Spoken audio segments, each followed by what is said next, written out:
India کے شہر آگرہ میں مغل امپائر کے آرکیٹیکٹس کا ایک ایسا شاہکار موجود ہے جس کو آج پوری دنیا تاج محل کے نام سے پہچانتی ہے۔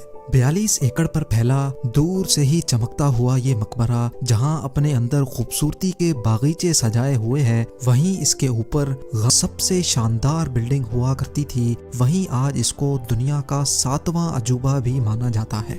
اس عالیشان اسٹرکچر کو بنانے میں 20,000 مزدوروں نے دن رات خون پسینہ بہایا، اور وہ بھی 1 یا 2 سالوں تک نہیں بلکہ پورے 22 سالوں تک۔ اگر آج کے دور میں اس کی قیمت کا اندازہ لگایا جائے تو سنگ مرمر کا یہ انمول مقبرہ حیرت انگیز طور پہ $1 بلین یعنی 7,500 کروڑ روپیوں سے بھی زیادہ مہنگا ہے، کیونکہ اس بلڈنگ میں مغل آرکیٹیکٹس نے اپنے ہنر کی کئی ایسی نشانیاں چھوڑی تھیں جن کی دنیا کے ٹاپ انجینئرز بھی آج تک تعریف کرتے ہیں۔ اس بلڈنگ کو ایسے ڈیزائن کیا گیا کہ جب مین گیٹ کے پیچھے سے اس کو دیکھا جاتا ہے تو یہ کافی بڑی لگتی ہے، لیکن جیسے ہی مین گیٹ کی طرف بڑھا جاتا ہے تو آٹومیٹیکلی اس کا سائز چھوٹا ہوتا جاتا ہے۔ دماغ کو چکرا دینے والی یہ کوئی پہلی ٹرک نہیں تھی جو مغل آرکیٹیکٹس نے استعمال کی ہو۔ اس کے گرد چاروں میناروں کو بالکل سیدھا کھڑا نہیں کیا گیا، بلکہ یہ مینار باہر کی طرف تھوڑا جھکے ہوئے ہیں، کیونکہ اگر ان کو سیدھا کھڑا کیا جاتا تو دور سے دیکھنے پر یہ اندر کی طرف جھکے ہوئے لگتے، جیسا کہ ان مسجدوں میں آپ دیکھ سکتے ہیں۔ ان میناروں کو باہر کی طرف جھکانے کا ایک اور ریزن بھی تھا، اور وہ یہ تھا کہ خطرناک ارتھ کوئک کی صورت میں اگر یہ مینار گریں بھی تو یہ باہر کی طرف گر کر تاج محل پر ایک آنچ بھی نہ آنے دے۔ لیکن آخر ماجرا کیا تھا کہ اس کو بنانے والے کسی صورت میں اس پر ایک خراش بھی برداشت نہیں کر سکتے تھے۔ تاج محل کے وہ کون سے راز تھے جن کو 400 سال پہلے چھپانے کی کوشش کی گئی تھی، اور جب اس دور میں کنکریٹ یا اسٹیل ہی نہیں ہوا کرتا تھا تو آخر اس عالیشان مقبرے اور اس پر موجود 40 میٹر اونچے ڈوم کو کیسے بنایا گیا؟ یہ سب اور اس سے بھی زیادہ آپ جان سکیں گے آج کی اس اسپیشل ویڈیو میں۔ ناظرین، یہ معاملہ اسٹارٹ ہوا تھا سن 1607 میں، جب انڈیا اور پاکستان کے اس خطے میں مغل امپائر کا ہولڈ ہوا کرتا تھا۔ اس دن مغل شہنشاہ کا سب سے چھوٹا بیٹا شہاب الدین محمد خرم 15 سال کا ہو چکا تھا، اور اسی کی سیلیبریشن کے لیے آگرہ فورٹ میں ایک عالی شان پارٹی رکھی گئی تھی۔ خرم مغل شہنشاہ کو سب سے زیادہ عزیز تھا، اسی وجہ سے اس کے ہر جنم دن پر اس کو ہیرے جواہرات اور سونے سے تولا جاتا تھا، یعنی جتنا وزن شہزادے خرم کا ہوتا تھا اتنا ہی خزانہ اس کے نام کر دیا جاتا تھا۔ لیکن اس جنم دن پر کچھ اور بھی خاص ہونے والا تھا۔ مغل شہنشاہ نے شہزادے خرم کی شادی اپنے ایک وکیل کی بیٹی کے ساتھ کر دی جس کو ممتاز محل کے نام سے جانا جاتا ہے۔ ممتاز اور خرم کو پہلے دن ہی ایک دوسرے سے بے انتہا محبت ہو چکی تھی، اور اس وقت یہ کسی کو بھی معلوم نہیں تھا کہ اس محبت کا بول بالا ہمیشہ کے لیے رہنے والا ہے۔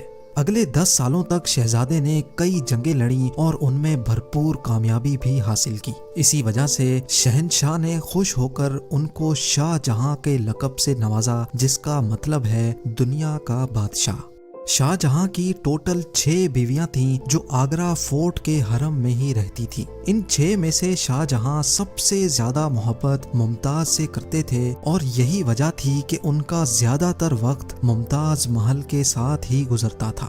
وقت تیزی سے گزرتا جا رہا تھا، اور 4 سالوں کے بعد یعنی 1621 میں مغل شہنشاہ اچانک چل بسے۔ شاہ جہاں جو پہلے ہی مغل امپائر میں خاصا فیمس ہو چکا تھا اور جو شہنشاہ کا چہیتا بیٹا بھی تھا، 1628 میں یعنی باپ کی موت کے 7 سالوں بعد اس نے شہنشاہ کی گدی سنبھال لی۔ پوری مغلیہ سلطنت اپنے نئے شہنشاہ سے بے حد خوش نظر آتی تھی۔ یہ وہ پیریڈ تھا جب مغل امپائر اپنے پورے عروج پر تھی، یعنی پورے انڈیا پاکستان کے ساتھ ساتھ افغانستان کے بھی کئی حصوں میں مغلیہ سلطنت کا راج ہوا کرتا تھا۔ سارے فیصلے شاہ جہاں خود کرتا تھا، جبکہ ممتاز محل پیچھے رہ کر شاہ جہاں کو مشورے دیا کرتی تھی۔ لیکن کسی کو بھی اس بات کا علم نہیں تھا کہ یہ خوشیاں عنقریب ماتم میں بدلنے والی ہیں۔